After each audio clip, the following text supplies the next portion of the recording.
जय श्री राम मेरे मिथुन राशि के प्यारे जातक जातिका, मैं हूं आपके साथ आपका अपना डॉक्टर राज मिश्रा और आपका अपना पसंदीदा प्रोग्राम मानस ज्योतिष ज्ञान फिर से एक बार आपके सामने लेकर के उपस्थित हूं।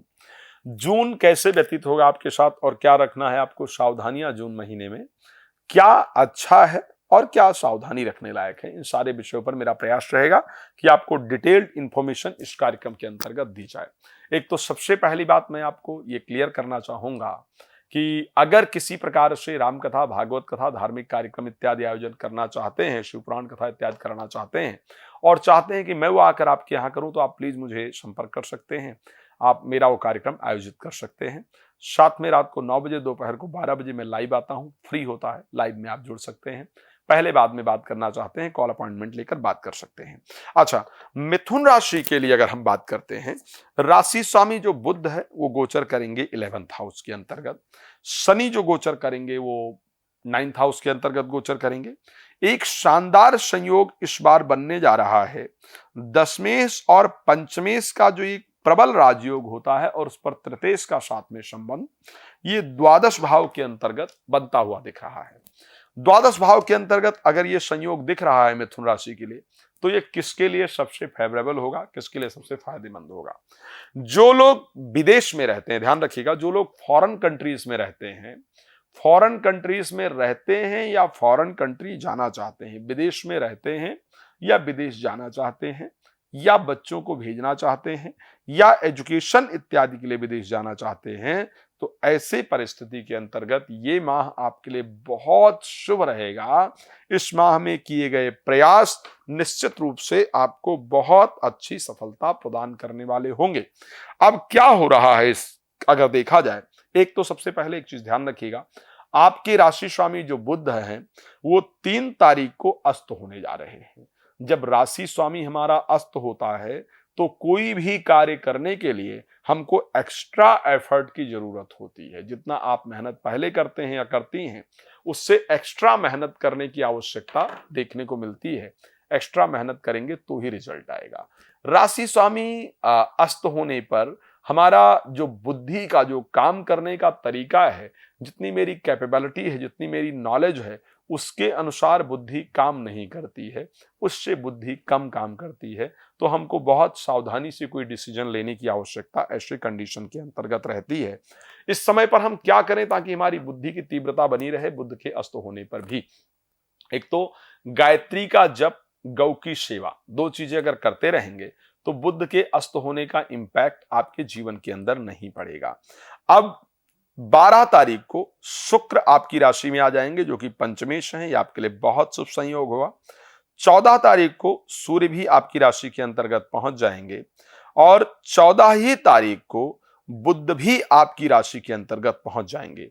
तो 14 तारीख तक का जो समय होगा वहां तक विशेष सावधानी की आवश्यकता है।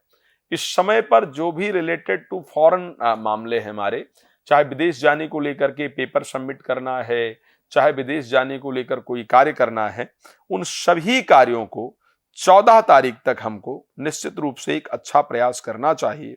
14 तारीख तक उसके लिए हमें कोशिश करके और ठीक करने का प्रयास करना चाहिए। लेकिन 14 तारीख के बाद जब बुध का परिवर्तन हो जाएगा, उसके बाद जीवन में एक बहुत बड़ा परिवर्तन, एक बहुत बड़ी अच्छी परिस्थिति आपके लिए उत्पन्न होगी। 14 तारीख के बाद की जो कंडीशन आपकी राशि के लिए है वो बहुत अच्छी रहने वाली है। शुक्र का परिवर्तन आपकी राशि के अंतर्गत पंचमेश का परिवर्तन होगा। यहां पर स्वास्थ्य बेहतर होगा, कुछ प्रतिष्ठित लोगों के साथ मुलाकात होगी, परिवार के साथ समय व्यतीत होने का संयोग बनेगा। हाँ, एक चीज ध्यान रखिएगा, इस महीने में शेयर मार्केट इत्यादि से भी कुछ अच्छे लाभ दिख रहे हैं। अगर शेयर मार्केट में आप जो ट्रेडिंग इत्यादि आप करते हैं, शेयर मार्केट में पैसा इत्यादि लगाते हैं, लेकिन वो पैसा अगर गोल्ड पर लगाया जाएगा तो, या जो कंपनियां गोल्ड से रिलेटेड वर्क करती हैं उन कंपनियों पर अगर पैसा लगाया जाएगा, या जो कंपनियां वस्त्र से रिलेटेड वर्क करती हैं उन कंपनियों पर पैसा लगाया जाएगा, तो निश्चित रूप से आपके लिए फायदेमंद होगा। इस महीने में जो लोग फॉरेन में रह रहे हैं, विदेश में रह रहे हैं, इस कंट्री से बाहर रह रहे हैं, उनके लिए विशेष लाभ प्राप्त होता हुआ दिख रहा है। अगर आप मिथुन राशि के जातक जातिका हैं और विदेश में रहते हैं तो ऐसे परिस्थिति में विदेश में आपके घर इत्यादि की प्राप्ति का सुंदर संयोग दिख रहा है। एक बात और जो बहुत सावधानी की है वो ये है कि नौकरी से संबंधित कार्य में अगर आप नौकरी कर रहे हैं तो वहां पर ज्यादा झगड़ा करने का या उलझने का प्रयास मत कीजिए। बहुत सावधानी से आपको कार्य करना होगा। वहां पर लोग आपको उलझाने का काम करेंगे, वहां पर लोग आपके अगेंस्ट षड्यंत्र करने का काम करेंगे। आपको उनके षड्यंत्र से बचने की आवश्यकता है। उनके उलझावे में, उनके बहकावे में ना आकर के अपने कार्य पर लगे रहने की आवश्यकता है। ऐसे कंडीशन में आपको निश्चित रूप से अच्छा रिजल्ट प्राप्त होगा। मैरिज को लेकर के ये वर्ष, ये महीना आपको अच्छा रिजल्ट देगा। प्रोफेशनल लाइफ के अंदर भी उन्नति निश्चित रूप से होगी। प्रेमी प्रेमिका के साथ अच्छे संबंध, अच्छे रिलेशन और उसके साथ उनको मैरिज में कन्वर्ट करने का जो प्रयास किया जाएगा वो निश्चित रूप से सफल होगा। ध्यान रखिएगा,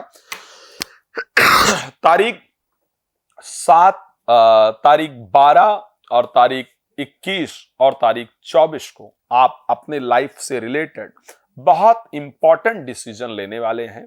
ये डिसीजन होगा आपके प्रोफेशनल लाइफ से रिलेटेड, ये डिसीजन होगा आपकी मैरिड लाइफ से रिलेटेड, ये डिसीजन होगा आपके प्रेम संबंध से रिलेटेड।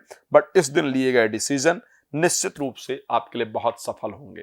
तो इस महीने खास करके ध्यान क्या रखना है, एक तो अपने प्रोफेशनल लाइफ को लेकर के बहुत ध्यान रखने की आवश्यकता है, इसको ध्यान रखिएगा।